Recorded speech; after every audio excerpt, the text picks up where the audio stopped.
Raíza Simplício aqui da O Brasil e da revista Placar. Parabéns pela vitória. Mas antes de falar do jogo, eu queria tocar no ponto do Bruno Henrique, que foi uma notícia que a gente teve ontem, né, várias situações, enfim, envolvendo uma denúncia em relação ao Bruno Henrique. Ele veio para o jogo hoje, você colocou ele em campo. Eu queria saber se vocês conversaram, como é que está a cabeça dele diante de tudo isso que está acontecendo, Felipe. E queria saber de você, né, que sempre é um cara que se posiciona muito bem sobre diversos assuntos envolvendo futebol. Esse assunto específico, como é que o futebol, as instituições, os clubes podem trabalhar para que esse tema, né, das apostas esportivas, enfim, os jogadores, e a gente tem visto alguns casos no mundo de suspeitas, como é que se pode trabalhar para que se evite situações como essa do Bruno Henrique? A gente ainda não sabe o que vai acontecer, mas para que os jogadores estejam cada vez mais longe de situações assim. Bom, obrigado primeiro, boa noite. O Bruno, claro, conversei com ele. Ele está normal, absolutamente normal, se apresentou com todos os companheiros. E, como eu falei na outra entrevista, ano passado, a mesma coisa. A única coisa que pedimos, que ele deve pedir, mas eu peço por ele, é a presunção de inocência, né?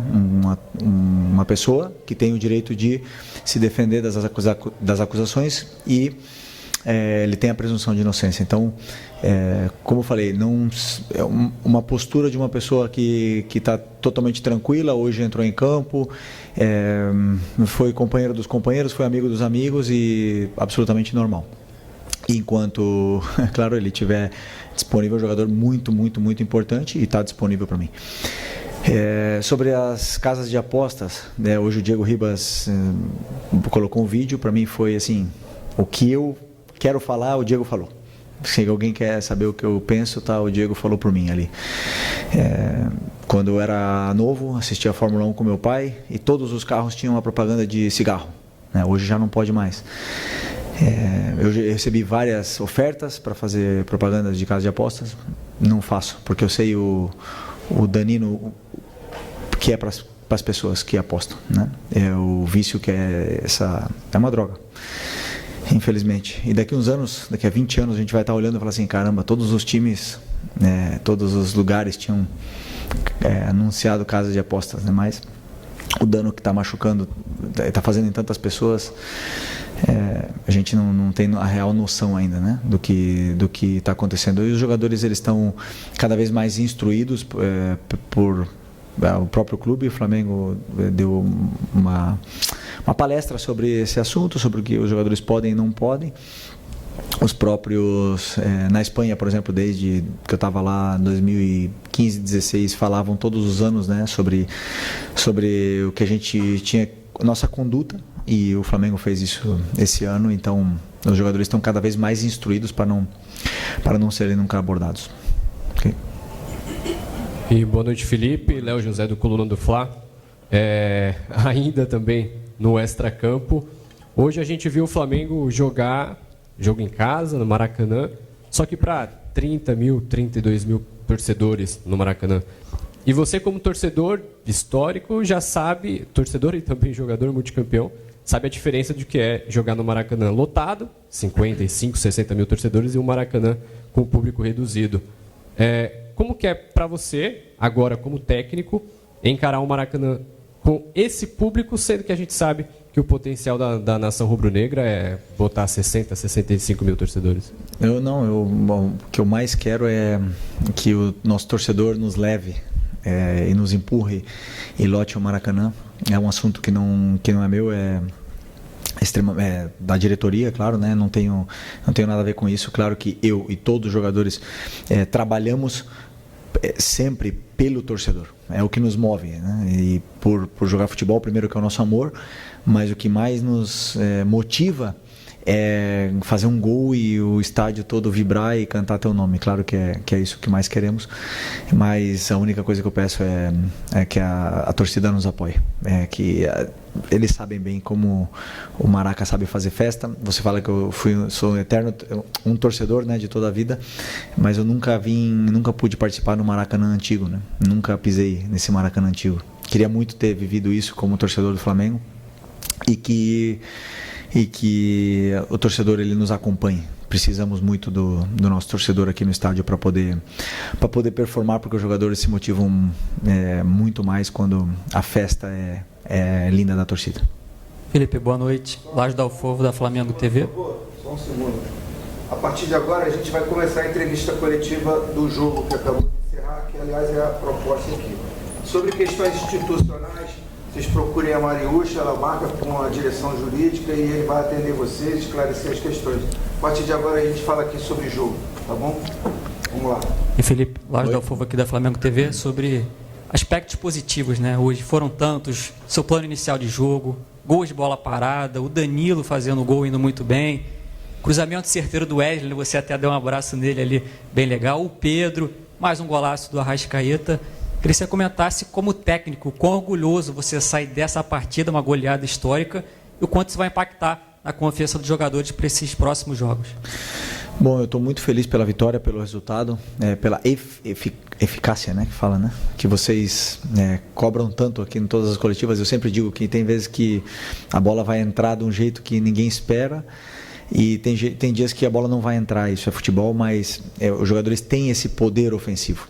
Mas eu não me iludo com o resultado, eu não me iludo com nada disso. Eu sempre, quando eu analiso, eu tento colocar o resultado de lado, né? Independente da vitória ou da derrota. E hoje, os gols que a gente fez cedo nos deram esse poder, essa confiança e tudo mais, mas são muitas coisas que eu sei que fizemos bem, mas também tem muitas que não fizemos bem. Portanto, o resultado elástico ele é maravilhoso para o torcedor, para os jogadores ganhar confiança, mas o treinador tem muitas coisas que corrigir desse jogo aqui, principalmente no primeiro tempo. Fizemos coisas que temos que melhorar. Okay. Felipe, aqui Isaac Andrade do Flavoz. Nessa vibe de jogo boa que aconteceu hoje, mas recapitulando que nos resultados ruins do Flamengo, principalmente na última derrota, você disse, a culpa é minha. Então eu vou fazer agora o contrário. Hoje o mérito é teu. O que o Felipe Luiz hoje, né, que ganhou, que encantou e que já antecipou o chocolate para várias famílias rubro-negras, fez para ganhar da forma como ganhou do Juventude? Não, sinceramente, assim, eu falei nas outras coletivas e não tenho problema em assumir meus erros, né? E hoje aconteceram coisas durante o jogo que o plano que o teu companheiro falou, não foi totalmente perfeito, né? Na parte da defesa principalmente, mas os jogadores tiveram uma noite feliz, foram muito superiores, confiança lá em cima, o plano realmente ajudou, eles encontraram os espaços e machucaram muito, né, a defesa do Juventude de uma forma assim mais leve, né? Comparando com aquela derrota, hoje também, em referência ao último jogo, 3 jogadores saíram, igual que aquele jogo. E segundo vocês, o Central Córdoba era um adversário muito inferior, né? E serve de aprendizado para todos nós, né? Para vocês, para todos, que não é assim no futebol, não é fácil. E os jogadores, a diferença é que os jogadores têm uma ambição muito grande. Eles têm uma fome muito grande. Eu noto isso no dia a dia, no trabalhar, nas perguntas que eles fazem quando eles têm dúvidas, porque eles não querem entrar em campo com dúvidas. Então, como a gente fez gol cedo, de bola parada e tudo mais, aí eles se sentiram cada vez mais confortáveis no campo, o Juventude cada vez menos, e nos deu esse resultado elástico, que é muito bom para Pedro, para próprio Danilo, como falou, o Arrascaeta continuar no nível que ele está. Então é importante que essas vitórias elas venham e nos aproxime muito desse jogo que queremos com a bola, que é o mais importante. Felipe, boa noite. Parabéns pela vitória. Os torcedores também destacaram nas redes sociais. Cadê? Eu não estou vendo. Aqui. Ah, tá, desculpa. No contraponto com a derrota para o Central Córdoba, também uma mudança de atitude da equipe dentro de campo. Até que ponto também o aprendizado daquela derrota, como ela veio, foi importante já para uma resposta imediata no domingo diante do Grêmio e, na sequência, essa vitória da maneira como aconteceu com o time, sendo mais objetivo, né, sendo mais dominante na partida e procurando também resolver o quanto antes possível o jogo. Bom que você me lembre desse jogo do Central Córdoba, porque eu não vou esquecer, né? Pelo visto vocês também não, mas claro que é um aprendizado e a gente tem que lembrar sempre para os jogadores, sempre. A derrota ela está aí. Se você não tiver no seu melhor dia, a derrota vai aparecer.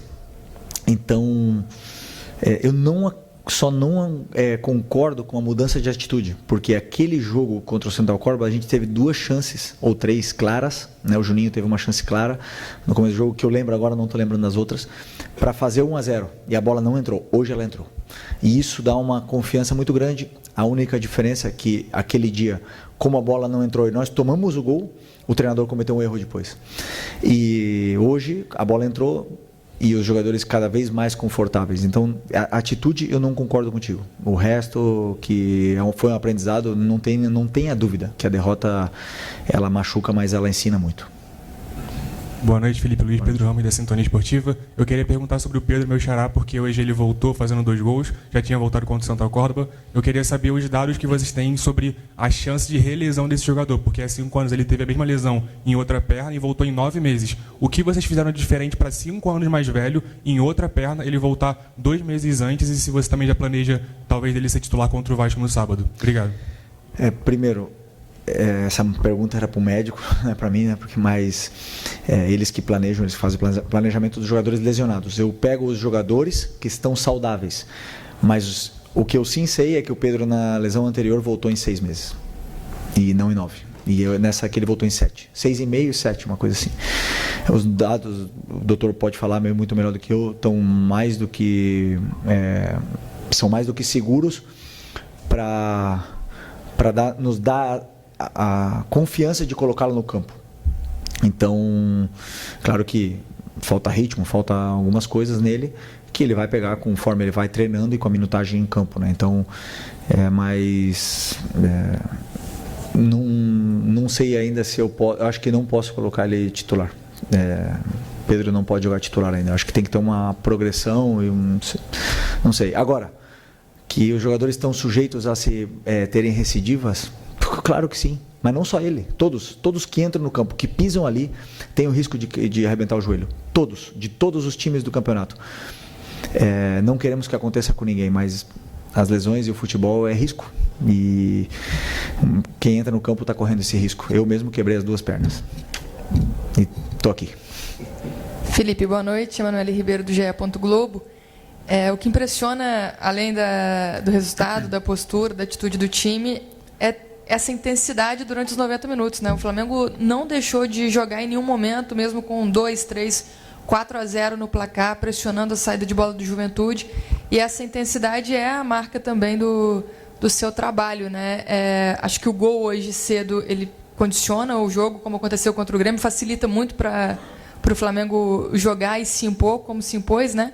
Mas foi um jogo assim, em ritmo de treino, com você podendo testar, rodar o elenco, fazer testes ali na estrutura do time, mudando ao longo da partida. Qual que é a importância de ter esse elenco todo à disposição? Agora só o Vinha está no departamento médico. Acho que isso faz toda a diferença também para colocar em prática esse trabalho no dia a dia, né? Desculpa, qual foi a pergunta? A pergunta é sobre a importância de ter esse elenco todo à disposição para manter esse estilo de jogo, essa intensidade. Ok, sobre a intensidade no começo. É verdade, uma das coisas que eu bato muito na tecla e que eu luto muito é que o time não baixe o ritmo, que continue com o ritmo alto, a intensidade alta, pressionando o tempo todo. Existem alguns jogadores que... até mesmo porque estão voltando de lesão e tudo mais, que não conseguem manter o ritmo durante os 90 minutos, mas aí, complementando a tua pergunta sobre o elenco, as peças no banco e com o elenco todo disponível, são extraordinárias. E eu amo ter essa dor de cabeça. Eu amo ver jogador bravo comigo porque não joga, porque isso quer dizer que eu tenho todos disponíveis. né? E eles fazem a intensidade aumentar. Por quê? Porque o jogador que entra, ele quer fazer gol, ele quer dar assistência, ele quer fazer as jogadas, então ele pressiona, ele corre, ele luta e continua jogando bem com bola. E mantém o nível de intensidade da equipe. Então, claro que o elenco é o que faz essa diferença.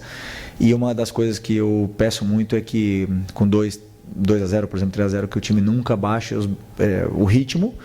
E hoje eles fizeram isso e vem comprando essa ideia. Felipe, boa noite. Boa noite. Felipe, fazendo um recorte do jogo contra o Inter, do jogo contra o Córdoba e dos últimos 2 jogos, no jogo contra o Inter, o Juninho ele tem uma chance de cabeça, o Rocher, muito mérito dele também, faz a defesa. No jogo contra o Córdoba também acaba que perde um gol ali antes dos 4 minutos. No jogo contra o Grêmio, o Arrasca aproveita essa oportunidade, ele faz esse gol no começo. E hoje, o gol saiu ali com 11 minutos mais ou menos, mas antes do gol a gente já via o time chutando de fora da área. Foi uma orientação sua para que quando o adversário ele jogar com... A gente via ali claramente 2 linhas de 4, né, defendendo no Juventude. Foi uma orientação sua que os jogadores arriscassem mais de fora da área quando tivesse essa chance, assim, quando tivesse muito embolado a defesa do time adversário. Eu queria que você falasse sobre isso e dessa importância desses gols logo no começo, até para o Flamengo conseguir impor o seu jogo sobre o adversário. Eu falei em outra entrevista que, por exemplo, o jogo é um guia para a gente, para poder corrigir e melhorar a nossa equipe. Uma das coisas que falta realmente é a zona de finalização. O time chega, mas claro, as chances quando os adversários se fecham nunca são claras, né? E aí você tem que buscar recursos como cruzamento, chute e tudo mais. E claro que uma das coisas que tínhamos e temos que continuar melhorando é esse terço final. Acho que eu vi uma entrevista do Seabra essa semana que ele fala sobre criar mecanismos, e aí a gente faz isso, a gente leva o time até ali e depois dá mecanismos para que eles ocupem bem a área, para que eles entrem nos intervalos, para que eles ataquem o espaço e encontrem soluções por si só para poder resolver. Depois a qualidade do jogador é que faz a diferença, porque eu não posso nunca fazer um treino e ensinar o jogador a chutar a bola do jeito que o Arrasca chutou hoje, é impossível. Então eu levo ele até ali, eu crio a estrutura, dou mecanismos, depois a qualidade dele aparece e sobressai. E como eu disse também, tem dias que a gente vai ser mais feliz e outro dia vamos estar mais espessos na frente do gol. Mas o importante é que o time mantenha a estrutura e a solidez, porque para mim é muito, muito importante que o time seja sólido na parte defensiva, que foi um dos guias que a gente teve que melhorar do jogo da Libertadores. Oi, Felipe, aqui à sua direita, Sérgio Lobo, parabéns aí pela vitória. Queria que você falasse um pouquinho mais sobre o Arrascaeta, porque eu tenho percebido nos últimos jogos que o rendimento dele fisicamente tem melhorado muito. Queria saber se vocês estão fazendo um trabalho com ele diferenciado nesse sentido. E outra coisa, sobre o posicionamento dele. Ele também me parece que ele está jogando mais perto do gol. E ali ele é muitas vezes letal, como foi hoje, como foi contra o Grêmio 2 vezes. Você está reparando nisso também? Você mudou ele um pouquinho de posição, botou ele mais perto do gol e fisicamente. E só um outro detalhe, como é que está o Alexandre? Me parece que é na mesma lesão que ele teve no Campeonato Carioca, na mesma coxa, não é isso? Eu não acho que é a mesma lesão do Alex, não, eu acho que não é. Mas falei com ele rapidamente, ele falou que foi muito leve, eu senti alguma coisa muito leve, mas vamos esperar o exame para ver o que realmente aconteceu, porque é um jogador muito importante, fundamental. Sobre o Arrasca, o planejamento físico de um jogador que volta de lesão, de uma operação do joelho, que fica 2 meses e meio parado, descondiciona, a perna atrofia, e aí tem uma volta, um retorno, e conseguimos nesse Campeonato Carioca dando essa minutagem sem sobrecarregar um pouco, para ele também voltar ao peso normal, para ele recuperar os níveis de força, e somando treinos aquisitivos para que ele pudesse recuperar a forma física. Era questão de tempo, Com os jogos ele vai, e com os treinos ele vai melhorando, e uma das coisas que ele tem de bom é que ele se cuida, que é um cara que gosta de treinar, que treina com muita intensidade, treina todos os treinos sério, aquece sério, faz o trabalho de força na academia. Então o rendimento ele vai chegar, o físico vai chegar, e quando o físico tá bem, a minutagem vai voltar a dar a confiança necessária que o jogador perde quando fica fora, né? Fica lesionado. E hoje ele está já perto do prime do que a gente conhece. É um jogador muito diferente, como eu falei, é muito diferente. Ele é muito diferente. É uma loucura ver o que ele faz nos treinos e nos jogos. É um jogador que é muito especial. E sobre a posição dele, são ajustes micro, detalhes que a gente faz, mas não é o pisar na área ou chegar mais perto da área, é uma característica dele. É um jogador que tem números. Ele te dá gols e assistências altos durante uma temporada. Então ele dá quase toda a temporada mais de 10 gols e mais de 10 assistências. Portanto, é um jogador que pisa a área. Um jogador que não pisa a área, que não tem essa facilidade de chegar, ele não te dá esses números. Então, é uma coisa dele, e nos próprios treinos você vê que ele está ali toda hora, que ele está chegando porque ele tem esse faro, né, de gol e de assistência. Então, é mais dele do que meu, esse posicionamento. Boa noite, Felipe. Aqui, Sidão Marinho da Litoral News. O Flamengo faz um belíssimo início de brasileiro. É o time que mais cria grandes chances disparado. É o melhor ataque da competição também de forma disparada. Queria que você fizesse uma análise dessas 4 rodadas iniciais. Se a equipe está produzindo tudo aquilo que você quer dentro do gramado. São 2 jogos agora em sequência sem sofrer gols também. De que maneira você trabalha com seus jogadores a partir de agora para manter essa regularidade dentro do Campeonato Brasileiro? É o campeonato que requer regularidade, 38 rodadas, para chegar lá no final e conquistar o título. Obrigado. É uma maratona, né? Mas o que eu peço para eles é fácil. É que hoje à noite comemorem, não podem sair, mas é porque tem jogo sábado, mas eu falo assim, que comemorem, que curtam o jogo, a vitória, que esqueçam tudo e que curtam essa vitória, porque não é fácil vencer. Não é fácil vencer. Confia em mim, não é fácil vencer. E curtam hoje e amanhã é Vasco. É trabalhar, é preparar o jogo contra o Vasco. Vamos treinar com os jogadores que não jogaram.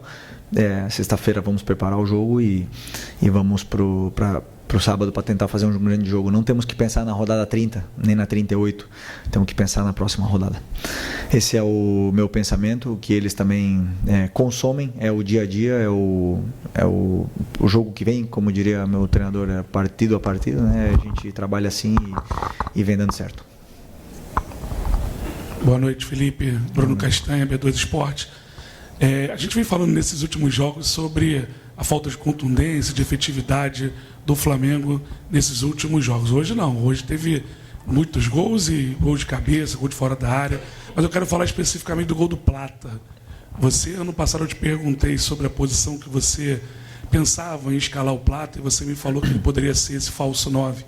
Hoje você escalou nessa posição, ele faz um gol no ataque-espaço, que você fala que é fundamental para o jogo, mas também o que ele gera de jogo jogando por ali. Eu queria que você comentasse especificamente sobre isso. Obrigado. O Plata é um jogador muito completo. É um tipo de jogador que apaixona o torcedor, porque ele corre o jogo todo, ele luta, ele tem muita qualidade, ele joga muito bem pressionado. Ele não foi falso 9, ele foi 9, verdadeiro 9. É um 9 que tem que apoiar quando tem que apoiar e tem que atacar espaço quando tem que atacar, e fez um excelente jogo. O difícil é deixar o Plata fora. Isso é difícil para o treinador. Então, às vezes, quando um cara é tão bom, o treinador ele tem que dar um jeito de colocar esse jogador. E por isso que eu falo, é muito bom ter essa dor de cabeça, porque quando não começa a Plata, pode entrar no segundo tempo. Tem Luiz, tem Matheus Gonçalves que não jogou, e o Gerson pode jogar de volante, o Plata pode jogar de atacante. Eu vou mexendo essas peças desse jeito para poderem jogar, porque como é que eu deixo fora? O Plata ele é muito bom, e aí que eles brigam entre eles, e eu também quebro a cabeça aqui que quem sai ganhando com isso é o elenco. Felipe, tudo bem? Boa noite aqui no meio. Gabriel Rafa, canal Paparazzo Rubro Negro. Parabéns pela vitória. Felipe, hoje você teve um retorno importante, né, do Danilo, zagueiro, que a gente sabe da qualidade que tem o Danilo. Hoje foi um jogador que de 104 passes que ele deu, foram 100 passes certos, foram 4 passes errados durante todo o jogo, acabou fazendo gol também. Um jogador que acelera muito a partida. Eu queria que você falasse sobre o retorno do Danilo e como você enxerga essa briga pela posição lá atrás, né? Você tem o Léo Pereira e o Léo Ortiz, que eram jogadores que ainda são jogadores com a maior minutagem no ano, com exceção do Rossi, claro. Como que você enxerga agora com o retorno do Danilo essa briga pela posição lá atrás? Obrigado, parabéns pela vitória. Um jogador, não preciso nem falar, né? Do nível desse jogador, vocês viram hoje e vocês viram na seleção, viram a carreira que ele fez, então não dispensa comentários a qualidade que tem esse jogador. Que você falou dos 104 passes que ele deu no jogo e 100 certos, mas quantos desses passes foram passes importantes para frente, que rompem linhas, passes que nos levam até a área do adversário? Isso são os passes que eu conto, não o número deles. Então é um jogador que escolhe o passe certo, a jogada certa, né? E isso para mim é muito importante. Não escolhe a jogada mais difícil, escolhe a jogada certa. E além de tudo isso, é um líder, um cara que tem comportamento de líder, de capitão, um cara que se comporta com uma liderança natural e contagia muito os companheiros. Então, desses caras que é muito bom ter como jogador. Oi, Felipe aqui, tudo bem? Parabéns pela grande vitória, David Sharp, do Antenados na Jogada. Aqui uma coincidência ou não é que nessas partidas que o Flamengo ganhou, hoje, contra o Grêmio, contra o Vitória, o Flamengo jogou com 2 meias, né, com o Gerson e com a Arrascaeta. Contra o Inter não jogou com nenhum dos dois, desde o começo, jogou com 4 atacantes, e contra o Córdoba jogou só com a Arrascaeta, se não me engano, de início. Só com a Arrascaeta. Plata jogou. Plata, que faz muitas funções. Mas até que ponto, eu já te perguntei isso outras vezes, né? Os dois jogando fazem toda a diferença, não só pela qualidade deles, mas pelo próprio sistema do time, né? Hoje eu vi o Arrascaeta, até como o Sérgio Lobo falou, próximo do gol, mas também ali muito pelo lado esquerdo e voltando o tempo todo para buscar a bola, para sair jogando com o time. Até que ponto isso faz diferença? E eu queria propor uma pergunta filosófica também sobre esse negócio de aposta, já que você falou muito bem, concordo completamente, se você puder responder, obviamente, porque partindo do princípio ainda que fosse verdade que o Bruno Henrique combinou, o que combinou com os parentes e tudo mais, o que isso de fato implica negativamente para o futebol, espetáculo e para os torcedores, no caso daquele jogo que o Flamengo acabou perdendo, foi no final, na prática, pelo menos na minha opinião, não implica nada de negativo para o esporte, para o jogo de manipulação de resultados especificamente, né? Bom, sobre o... Eu já até esqueci a tua pergunta. Dos meias. Sobre os meias, é muito fácil responder a tua pergunta, que você citou o Internacional, que eu joguei sem meias. Não joguei, eu não tinha meias. Ou seja, vocês falam, quem meias eu tenho no plantel? Arrasca, Gerson e Plata. São os 3 jogadores. Quem faz a meia? Luiz Araújo faz a meia. Matheus Gonçalves pode fazer a meia. E aí? Quem mais faz a meia? Então, eu joguei sem meia. Sim. E quem eu coloco na meia? Né? Então, tem coisas que o treinador faz porque inventa, né, um ataque de treinador que eu chamo, a gente acha que vai ganhar de uma forma, a gente inventa, bota 4 atacantes, e tem outras coisas que eu não tinha esses jogadores disponíveis para colocar na equipe, os 3, Gerson, Arrasca e Plata, e aí eu elaborei um plano de jogo onde eu achava que poderia dar resultado, e fizemos um jogo superior ao do Inter, finalizamos mais, tivemos mais chances e não vencemos, não importa, futebol. O meu trabalho é esse, achar soluções para a equipe dentro desse quebra-cabeças que eu tenho que montar e deixar o time mais fluido possível. Quando o time está com todos os jogadores disponíveis é mais fácil, quando tem lesões, quando tem jogadores nas seleções, claro que é mais difícil de montar esse quebra-cabeça, mas é meu trabalho e eu gosto, eu desfruto. Sobre as apostas já foi respondido a primeira pergunta, ok?